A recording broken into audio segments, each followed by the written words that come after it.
Hello and welcome once more to The Bottom Line, our new series brought to you by TelecomTV and sponsored by IBN.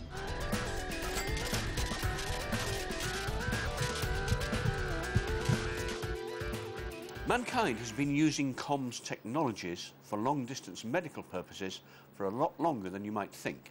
For thousands of years, African villages used smoke signals to warn others to stay away from infected areas, while seafarers down the centuries used flags to inform other ships and land stations when there was sickness on board a vessel. Care at a distance is a tradition too, ever since snail mail was invented. So there's been a long and successful history of in absentia healthcare, which thanks to electronics, modern communications technologies and the internet has evolved into what we now know as e-health and telemedicine. Of all the adjacent markets that abut ICT, e-healthcare is one that holds immense potential. That's because e-healthcare is all about exploiting the power of electronic information to help ensure that patients get the right care with the right clinicians at the right time to deliver the right outcomes. Therefore, it's about technology, but it's also about the transformation of traditional processes. But medical resources are expensive and scarce, and their provision will always be a challenge. Telemedicine is basically using telecommunications networks to enable doctors to cooperate remotely with one another. It covers a number of different types of cooperation, ranging from just remote diagnosis, where a doctor will be looking at the symptoms of a patient remotely and offering advice, to advice on surgery, to training of technicians in medicine, quite a range of things, including at the extreme end, actually operating remotely from the patient. But in principle, it's more about the cooperation of doctors, enabling what is essentially a scarce resource to work with one another in a much more effective way. The level of expertise which one individual can have can be leveraged by telemedicine in order that his expertise, his skill, his knowledge can be made available not just to the people he sees directly, but to the people, say, half a continent away. Healthcare is an emotive political issue, and it's big business. For example, the UK's National Health Service is the biggest employer in the whole of Europe.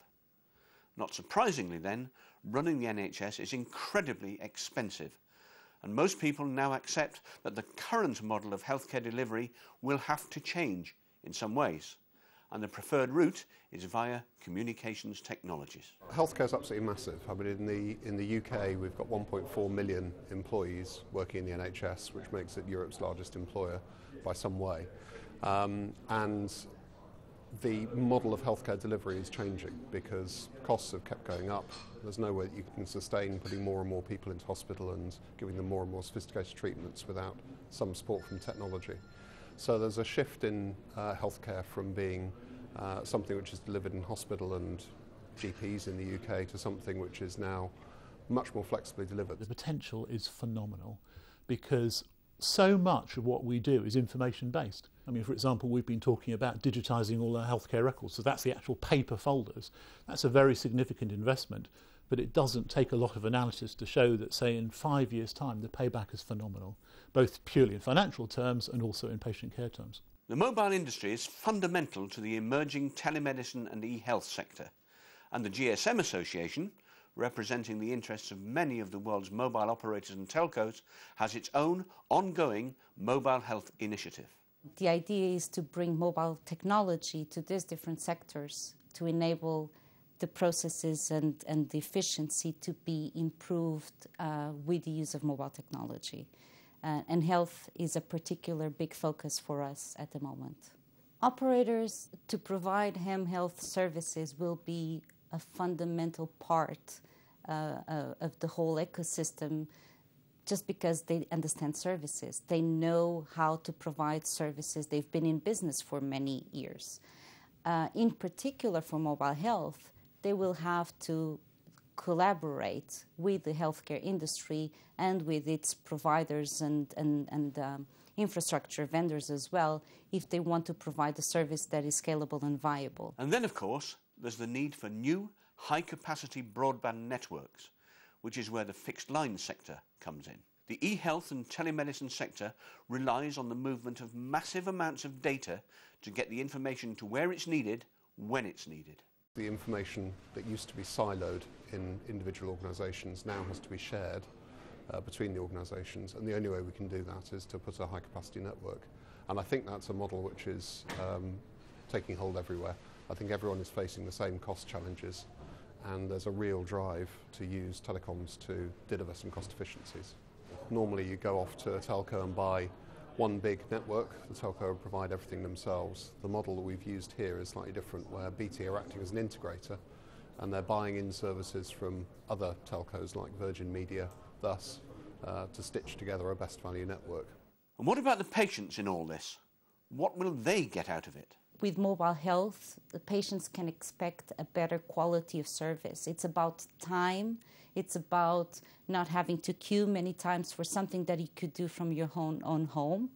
But it's also about cost, because for everyone, time is money as well, right? So on the healthcare side, it's the same thing. It's about being able to provide a better service at the same time that they can decrease costs and streamline their processes in a way that they can be more effective and actually pay more time and attention to conditions that require that time. Provided carriers can demonstrate that their systems are secure, strong and flexible, now is the time for those operators and service providers that intend to do so to assess the opportunities and the risks associated with the deployment of mobile medical technology, and then establish their place in the pecking order as specific health-related applications come to mobile devices.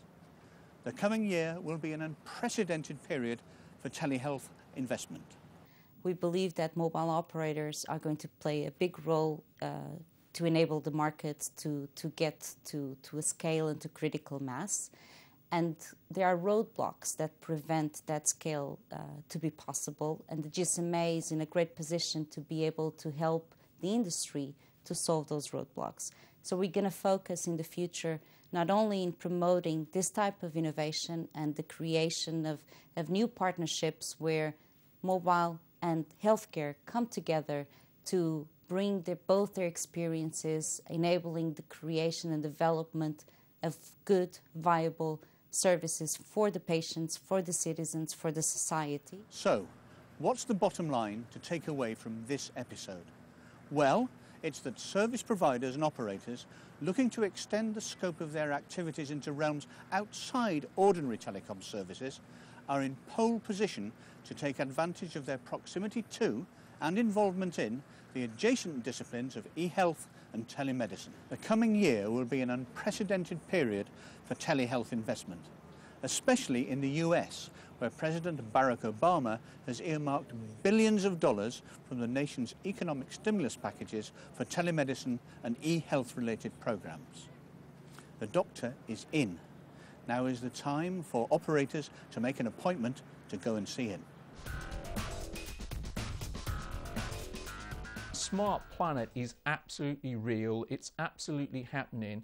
The IBM story is a good example of how we've applied the principles to our own enterprise and how collectively with people like the service providers we will make a difference by delivering smarter healthcare to the underprivileged, smarter utilities to avoid power station building, or smarter, if you will, education to parts of Africa who would never be able to go to a classroom and receive the day-to-day education they need. Smarter isn't just a brand. Smarter is happening, smarter is reality, and smarter is now.